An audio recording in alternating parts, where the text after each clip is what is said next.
मेरे YouTube channel astro Naresh पर आपका स्वागत है। नमस्कार, मैं हूं नरेश कुमार। सबसे पहले उन दर्शकों का धन्यवाद जिन्होंने पेज को सब्सक्राइब किया है, पेज के वीडियोस को शेयर कर रहे हैं, लाइक कर रहे हैं और कमेंट बॉक्स में हमें अपनी राय भी दे रहे हैं।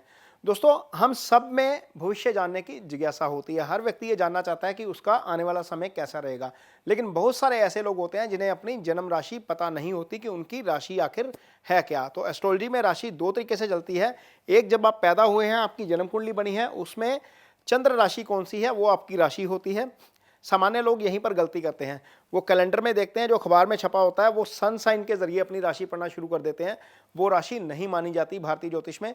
यदि आपका जन्म जो है वो पी से आपका नाम जो है वो पी से शुरू होता है, मान लीजिए आपका प्रचलित नाम पी से है, पवन है, प्रीति है, कोई भी नाम है आपका पी से, तो आपकी राशि कन्या बनती है। कन्या राशि जो है वो उसके अंतर्गत उत्तर फाल्गुनी, हस्ता और चित्रा नक्षत्रों में पी शब्द निकलता है। तो यदि आपका नाम पी से शुरू होता है तो अपनी राशि कन्या राशि से देखिए, और कन्या राशि के जातक कैसे होते हैं, उनकी मजबूती क्या है, उनकी कमजोरी क्या है, उनका 2024 कैसा रहेगा, ये आगे बताएंगे। दोस्तों, जो कन्या राशि के जातक होते हैं बड़े कैलकुलेटिव होते हैं। ऐसे जातक मैक्सिमम देखा जाता है मैनेजमेंट में पाए जाते हैं, बैंकिंग में पाए जाते हैं, या अकाउंटेंसी की जॉब ये ज़्यादा करते हैं। कहीं पर भी कोई काम मैनेजमेंट का कर रहा है ना, तो नॉर्मली देखने में आएगा कि वो कन्या राशि का ही जातक होगा। उसका कारण यह है कि जो कन्या राशि है, इसके स्वामी बुध बनते हैं, और बुध बुद्धि के कारक हैं। काफ़ी इंटेलिजेंट लोग होते हैं ये, और इनकी कैलकुलेशन, इनको मीन बुद्धू नहीं बनाया जा सकता। सिंपल भाषा में बोलें तो इनको मूर्ख नहीं बनाया जा सकता।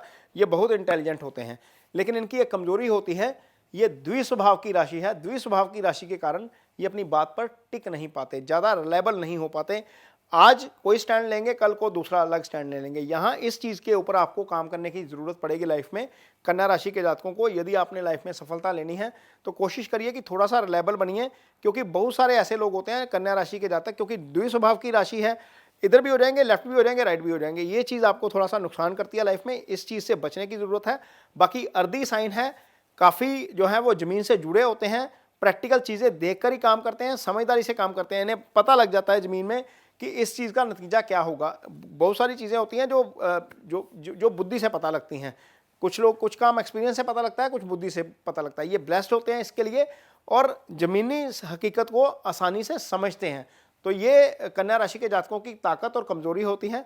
इनका 2024 कैसा है, आइए जानते हैं। तो बात करेंगे कन्या राशि के जातकों की कैसा रहेगा 2024। ये जो कुंडली आप लगी हुई देख रहे हैं, ये 1 जनवरी के दिन की कुंडली है। चंद्रमा यहाँ पर 12वें भाव में सिंह राशि में है। इसे सिंह राशि मत ना माना जाए, ये कन्या राशि की ही कुंडली है। कन्या राशि के जातकों के लिए ये ग्रहों की स्थिति रहेगी 1 जनवरी को। तो सबसे पहले कुछ डेट्स हैं इंपॉर्टेंट जो आपको नोट करनी है, जो 4 महीने आपके लिए बहुत शुभ रहने वाले हैं। तो शुभ 4 महीने नोट करिए। सूर्य यहाँ पर है 4थे भाव में, सूर्य 6ठे भाव में शुभ गोचर में होते हैं। यहाँ पर आएंगे 14 फरवरी के आसपास। 14 फरवरी से लेकर 15 मार्च तक का जो समय है, लगभग 1 महीना, मिड फरवरी से मिड मार्च, क्योंकि 14 जनवरी से मकर संक्रांति के दिन सूर्य यहाँ आएंगे, उसके बाद 1 महीने बाद लगभग 14 या 15 फरवरी के आसपास यहाँ 15 फरवरी जो है वो 15 फरवरी से 15 मार्च या 14 फरवरी से 14 मार्च तक का समय रहेगा जब सूर्य यहाँ पर रहेंगे। वो 1 महीना आपके लिए बहुत शुभ है। इसके बाद सूर्य आएंगे आपकी कुंडली में 10वें भाव में, जो शुभ गोचर में होते हैं। तो ये जो समय रहता है लगभग 15 जून के आसपास का रहता है। 15 जून से लेकर 17 अगस्त, ये 2 महीने जब तक सूर्य यहाँ पर रहेंगे। 10वें और 11वें भाव का सूर्य का गोचर अच्छा होता है, तो ये 2 महीने आपके लिए शुभ रहेंगे। इन 2 महीनों में आप जो है वो कोई भी काम कर सकते हैं।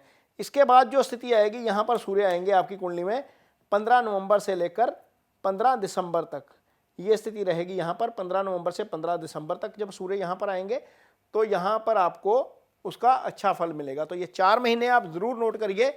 ये डेट्स हैं जो आपके लिए अच्छी हैं। आगे लॉजिक भी बताते हैं इसके लिए कि इसका कि क्यों अच्छे हैं। ये जो सूर्य हैं, सूर्य आपके लिए जीवनदाता ग्रह हैं। प्रकृति को सूर्य पालते हैं, हम सबको सूर्य पालते हैं। और सूर्य आपकी कुंडली में ना सिर्फ लगन के कारक होते हैं, बल्कि करियर और हेल्थ के कारक भी सूर्य होते हैं। जिनकी कुंडली में सूर्य अच्छी पोजीशन में होता है, वो लाइफ में बहुत ऊंची ऊंचाइयां छूते हैं, और जिनकी कुंडली में सूर्य वीक होता है, उनको करियर में वो हाइट नहीं मिल पाती। इसलिए जब सूर्य का गोचर आपके लिए शुभ हो जाता है, तो आपको अचानक से उसके अच्छे रिजल्ट मिलते हैं, चीज़ें आपकी फेवर में होती जाती हैं। इसलिए वो 4 महीने जो हमने निकाले हैं, वो डिटेल के साथ आपके लिए शुभ कौन से हैं, ये आप ज़रूर नोट करिए। आगे बात करेंगे आपको 2024 में किन चीज़ों से सावधान रहना है थोड़ा, क्योंकि यहाँ पर कुछ चीज़ें गड़बड़ भी नज़र आ रही हैं। कहाँ पर आपको फायदा होगा? तो सबसे पहले तो केतु लगन में है, सूर्य मंगल चौथे भाव में है और राहु सप्तम भाव में। ये जो केंद्र है ना कुंडली का, ये पाप ग्रहों के प्रभाव में आ गया। ये सारा जो उसका जो केंद्र है वो पाप ग्रहों के प्रभाव में है, ये अच्छा नहीं है। राशि के स्वामी का तीसरे चले जाना अच्छा नहीं है, ये शुभ गोचर नहीं है। हालांकि शुक्र ठीक गोचर में है, तीसरे में भी अच्छा रहते हैं। शनि छठे भाव में शुभ गोचर में है, ठीक है। गुरु यहाँ पर पहले 4 महीने शुभ गोचर में नहीं रहेंगे, लेकिन 4 महीने बाद, पहले 4 महीने आप नोट करके चलिए, उसमें से भी 15 फरवरी से लेकर 15 मार्च का समय आपके लिए अच्छा रहेगा। लेकिन गुरु जैसे ही यहाँ पर आएंगे, ये आपके स्टार्स बदल देंगे पूरे। सिर्फ एक इकलौता ग्रह जो आपकी पूरी अगले 2024 की गणना जो है वो आपको को पॉजिटिव कर देगा।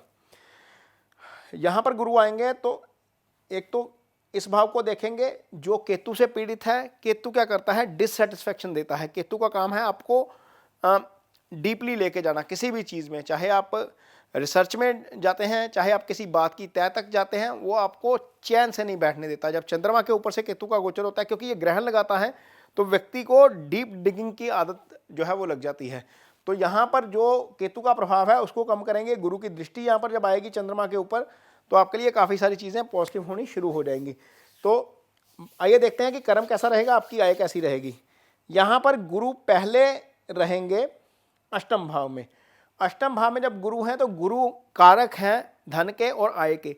गुरु की दृष्टि यहाँ पर रहेगी दूसरे भाव के ऊपर, ये धन का भाव है। तो इसका मतलब यह है कि जब तक गुरु यहाँ पर हैं, लगन के लिए नेगेटिव हो गए लेकिन धन के लिए पॉजिटिव हो गए। यहाँ पर आपका धन का फ्लो जो है वो बना रहेगा। गुरु के प्रभाव के कारण आपको उसका ज़्यादा नुकसान नहीं होगा। लेकिन एक चीज़ ज़रूर ध्यान में रखिएगा कि शनि की दृष्टि आपके 12वें भाव के ऊपर जा रही है और शनि यहीं पर रहेंगे पूरा साल। खर्चे थोड़े से नियंत्रण करके चलना पड़ेगा आपको। बजटिंग करने में आपको थोड़ी सी चैलेंजेस फेस करने पड़ सकते हैं। कुछ ऐसे खर्चे आ सकते हैं जहां पर आपको ज़्यादा पैसे खर्च करने पड़ेंगे। हालांकि गुरु की दृष्टि भी है इसके ऊपर, तो गुरु थोड़ा सा बैलेंस करेंगे। धन भाव को भी देख रहे हैं, खर्चे वाले भाव को भी देख रहे हैं, लेकिन शनि भी चूंकि देख रहे हैं तो थोड़ा सा उसका असर ज़रूर आएगा। ये ध्यान रखने की ज़रूरत पड़ेगी। आगे बात करेंगे आपका कारोबार तो निश्चित तौर पर ठीक रहेगा। कोई बहुत ज़्यादा बुरी स्थिति नहीं कह सकते, क्योंकि बुध का गोचर है फिलहाल, और बुध यहाँ पर आएंगे तो अपने भाव को देखना शुरू करेंगे। लगभग जनवरी के मिड के आसपास बुध की पोजीशन सुधर जाएगी, तो चीज़ें आपके लिए कारोबार के लिहाज से अच्छी हो जाएंगी। कोई दिक्कत वाली बात नहीं है। शनि वैसे इस भाव को मजबूती दे रहे हैं, छठा भाव है।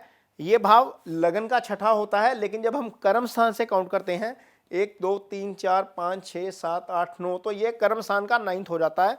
तो 9th भाव में शनि जो है अपनी राशि में, अपनी मूल त्रिकोण राशि में यहाँ पर आकर लगभग दिग्बली हो जाते हैं। शनि का पूरा दिग्बल यहाँ होता है, लेकिन यहाँ पर 90% के आसपास दिग्बल होता है। तो निश्चित तौर पर शनि इस चीज़ के लिए आपको अच्छा फल करेंगे। आप जो है कर्म के लिहाज से या कारोबार के लिहाज से आपका समय बहुत ज़्यादा खराब नहीं रहेगा।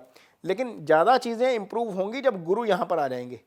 गुरु यहाँ पर आएंगे तो लगन को दृष्टि देंगे, पंचम को भी दृष्टि देंगे। जो काम अड़के हो रहे थे आसानी से काम होने वाला भाव ये है, विवेक का भाव ये है। यानी कि आप जो अप्रैल के बाद डिसीजन लेंगे, चाहे वो बिजनेस को लेकर करें, चाहे आप अपने रिलेशनशिप को लेकर करें, वो काम आप विवेक के साथ करेंगे। बुद्धि और विवेक का भाव पंचम होता है, यहाँ पर गुरु की दृष्टि इस भाव को एक्टिव कर देगी।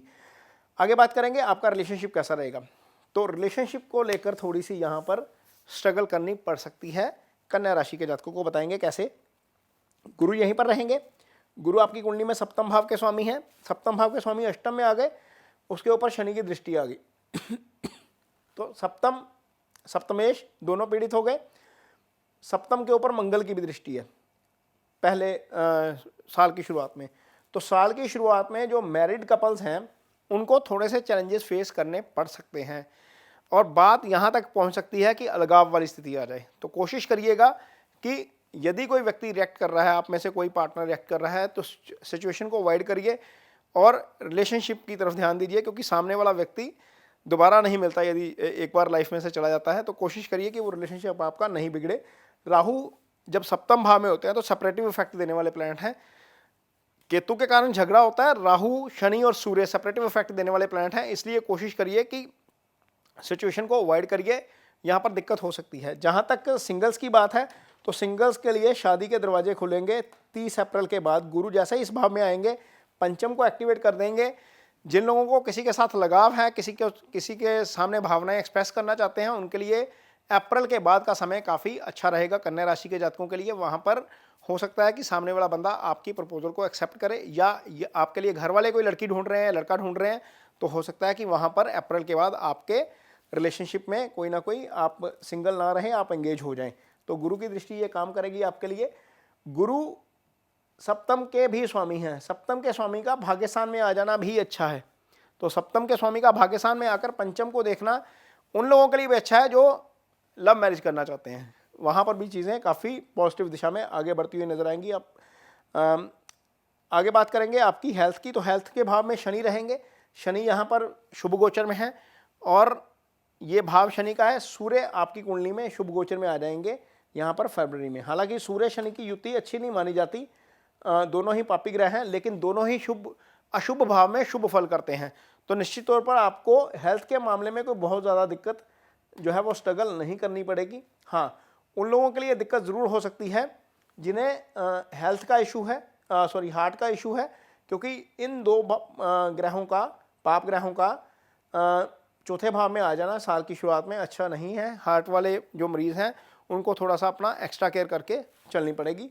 अदरवाइज़ आम जो दर्शक हैं, जो सामान्य एज ग्रुप के हैं, जैसे जो यंग हैं, उनके लिए कोई बहुत ज़्यादा दिक्कत नहीं आने वाली है। आइए बात करेंगे, देखते हैं कि स्टडीज़ कैसी रहेंगी। तो स्टडीज़ जो है वो नॉर्मली देखी जाती है बुध से या फिर गुरु से। बुध एकेडमिक एजुकेशन के कारक हैं, गुरु अप्लाइड नॉलेज के कारक हैं। ये जो लगन है या राशि है, ये जो बुध की, ये कन्या राशि के स्वामी ही बुध होते हैं। ये लोग काफ़ी कैलकुलेटिव होते हैं, काफ़ी इंटेलिजेंट भी होते हैं। बहुत सारे कन्या राशि के जातक ऐसी जॉब में जाते हैं जो मैनेजमेंट से जुड़ी है, जो अकाउंटेंसी से जुड़ी है, जहाँ पर फाइनेंसिस इन्वॉल्व होते हैं, वहाँ पर जाते हैं। तो गुरु यहाँ पर जब अष्टम भाव में है तो ऐसे स्टूडेंट्स को काफ़ी अच्छा उसका फल मिलेगा जो रिसर्च से जुड़ा हुआ काम कर रहे हैं, यानी कि मेडिकल रिसर्च कर रहे हैं, एआई कर रहे हैं, टेक्निकल फील्ड में रिसर्च कर रहे हैं, या स्पेस में रिसर्च कर रहे हैं। हमने देखा कि भारत ने चंद्रयान जो है वो सफलतापूर्वक लैंड किया, आगे आदित्य 1 जो है वो हमने सोलर मिशन भेजा। तो ऐसे स्टूडेंट्स, उनके लिए भी समय जो है वो काफ़ी अच्छा है। आगे जाकर जब गुरु यहाँ पर आएंगे तो ये और ज़्यादा अच्छा फल करेंगे सामान्य स्टूडेंट्स के लिए जो हायर एजुकेशन में जाना चाहते हैं। गुरु पंचम को एक्टिवेट करेंगे, ये बुद्धि विवेक का स्थान है, यहाँ से हायर एजुकेशन भी देखी जाती है, तो आपको उसका बहुत अच्छा फल मिलेगा। कन्या राशि के जातकों के लिए पढ़ाई के लिहाज से समय ठीक है, आय के लिहाज से समय ठीक है, धन के लिहाज से समय अच्छा रहेगा। थोड़ा सा जो चैलेंज है वो मैरिड लोगों के लिए है और वो रहेगा पूरा साल। यहाँ पर आपका जो है वो आपसी समझ और तालमेल ही रिश्तों को बिगड़ने से बचा सकता है। नहीं तो राहु यहाँ पर सप्तम में सेपरेटिव इफेक्ट देते हैं, मंगल की यहाँ पर दृष्टि है। सप्तमेश साल के पहले 4 महीने अष्टम भाव में रहेंगे, ये अच्छी स्थिति नहीं है। तो मैरिड जो हैं वो कन्या राशि के, चाहे वो सिंगल हैं या मैरिड, चाहे वो लड़का है या लड़की हैं, मेल है या फीमेल है, थोड़ा सा इस दिशा में ध्यान रखना पड़ेगा। अदरवाइज़ पैसे के लिहाज से, कारोबार के लिहाज से या स्टडीज़ के लिहाज से, हेल्थ के लिहाज से कोई बहुत ज़्यादा चैलेंजेस नहीं आएंगे। तो जिन लोगों को लगे कि कन्या राशि के जातकों को कि आगे जाकर रिलेशनशिप में गड़बड़ आ रही है, मेल जो हैं वो गौरी माँ का पूजन करें और फीमेल जो हैं वो शिव जी का पूजन करें। ये दोनों ही जो हमारे आराध्य हैं, ये दोनों ही फैमिली लाइफ के जो है वो को प्रतिनिधित्व करते हैं।